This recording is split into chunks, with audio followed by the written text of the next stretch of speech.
the details, I am Sarah Adesanya.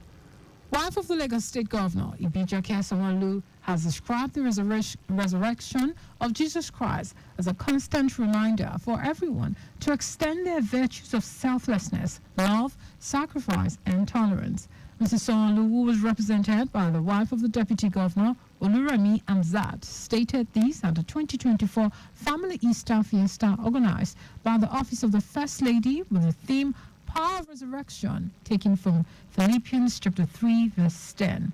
She urged children to always obey their parents, shun all form of vices, be committed to education, and most importantly, let the fear of God reign supreme in them. Of Christ signifies the central doctrine in Christianity and firmly symbolizes the greatest love of God and for mankind. Jesus paid the supreme price of reconnect humanity with dignity. After the fall of man in the Garden of Eden, through the victory of Christ over death, all believers will subsequently have a taste of his victory over sin and death. Mrs. Sanwo-Olu also called for collective prayers during this season for the peace and progress of the nation and states.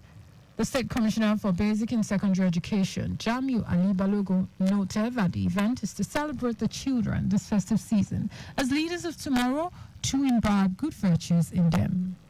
We always celebrate them, not only during the Easter, but today it is all about Easter. It is all about thanking God for our children, thanking God for the parents, thanking God also for the guardians. And also, may I use this opportunity to thank our amiable governor, Mr. Talk and Do, for always creating an enabling environment for educational family to thrive.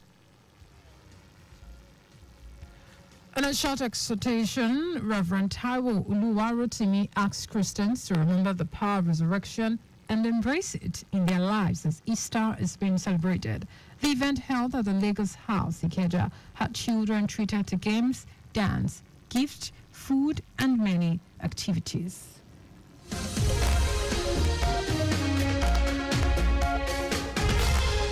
State Drivers Institute, LASTRI, has facilitated the motoring public in this year's Easter celebration, urging them to be more patient and safety conscious while driving during and beyond the holidays.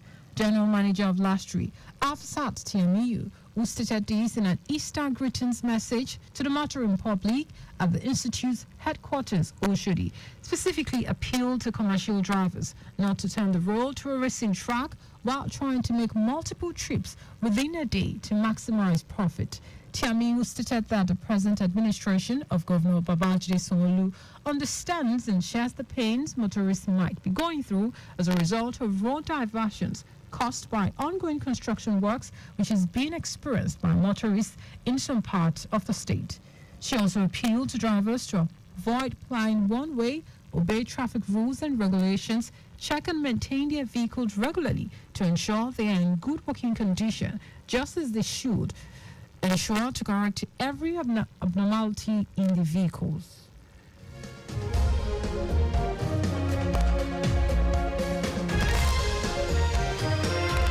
As the federal government carries out rehabilitation of some bridges in Lagos, the National Assembly Joint Committee on Works has accepted the need for special funding of repairs of critical sections of the 3rd Mainland and Carter bridges in Lagos State. The Chairman, Senate Committee on Works, Barinada Mpigi, and his counterpart in the House of Representatives, Aki Alabi, were unanimous in the position after committee members carried out an inspection of the underdeck of both bridges. The duo agreed that current budgetary allocation for the ministry was not sufficient to capture the urgent repairs of critical underdeck and underwater sections of the bridges. They expressed readiness to support ratification of any request for emergency funding of the bridges because of its importance to save lives and cost. It is very nice immediately to invoke the power of the president when you get into him to see how most of this critical infrastructure that have been built for years should be given special attention, because what we see in the budgetary provision cannot handle some of these projects. To assure you, I've told you in private, I've told you on other platforms that anything that the parliament will do to make your job easier, we will do it and will continue to do it. Speaking earlier, the Minister of Works, David Umahi, explained that the under-deck and underwater rehabilitation works of the third mainland bridge require 21 billion naira, out of which the contractor has been mobilized 7 billion naira, while Qatar Bridge will go up 25 billion naira to restore the full integrity of the bridges. According to Umahi, the prompt repairs of the two bridges would make them complement the movement of all categories of vehicles, as only the Eco Bridge presently allows passage of heavy-duty vehicles.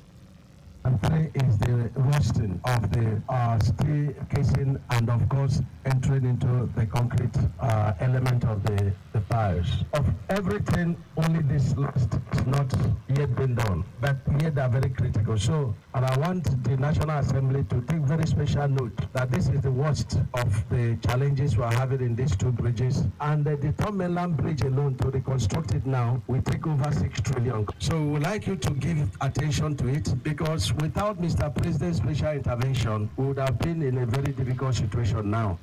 The National Assembly Joint Committee and ministry officials later visited the Lagos-Ibadan Expressway, among other project sites.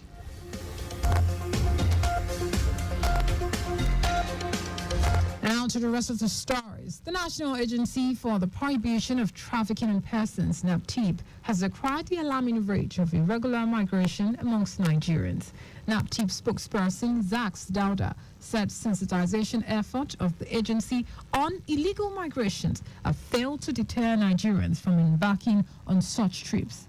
Dauda stated that when Nigerians are promised that the grass is green out there, they jump at it without thinking about the repercussions.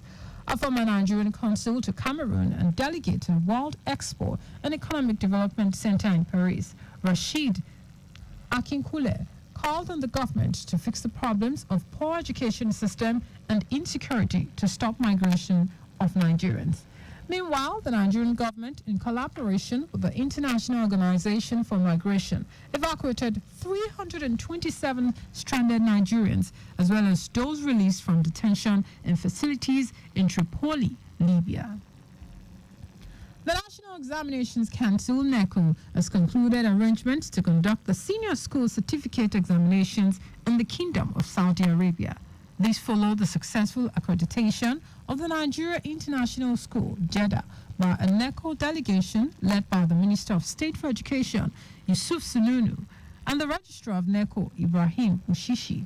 In his address, Minister of State for Education, Yusuf Sununu, enjoined the staff members and students of the school to continue to be good ambassadors of Nigeria, not only in Saudi Arabia, but the entire Gulf State Cooperation Council. On his part, Registrar, Chief Executive of NECO, Ibrahim Ushishu, gave a brief history of the evolution of NECO, explained that the importance of the accreditation is to ensure adequate teaching and learning facilities conducive for examinations. NECO had earlier certified some international examination centers in Togo, Benin, Benin Republic, Equatorial Guinea, Niger, and the Republic of Gabon.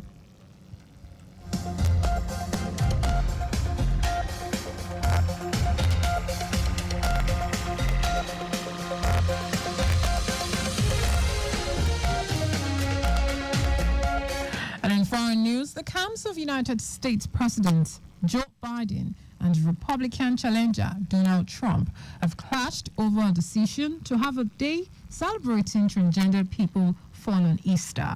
Biden on Saturday proclaimed March 31 as Transgender Day of Visibility to honor and the extraordinary courage and contributions of transgender Americans.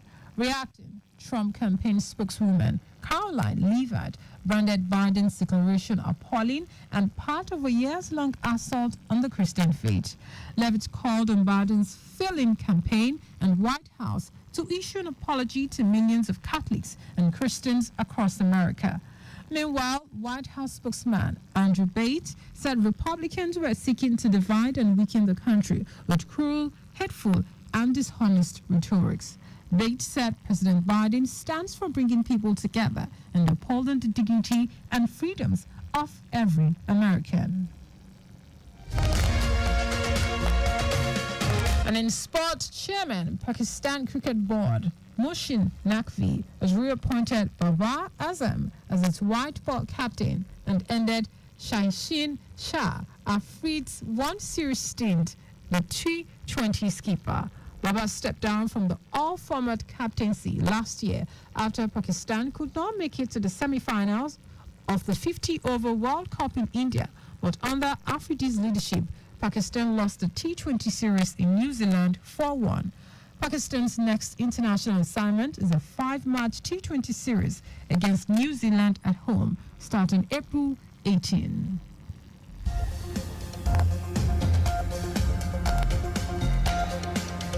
But just before we go, please do not drive beyond the specified speed limit.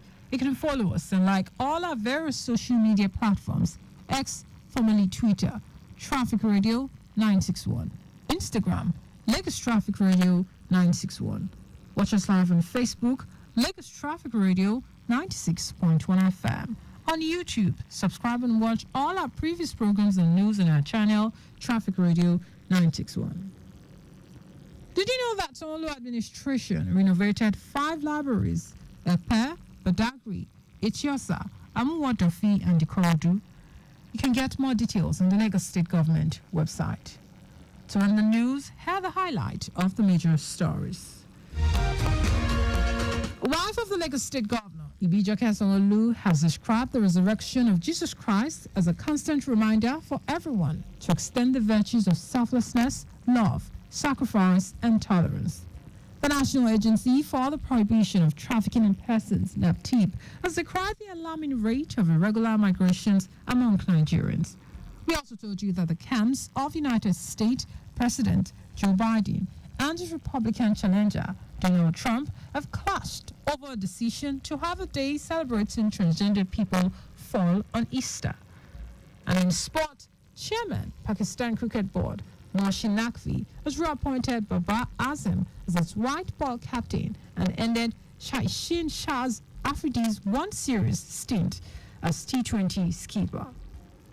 For contact with the newsroom, send a message to info@trafficradio961.ng.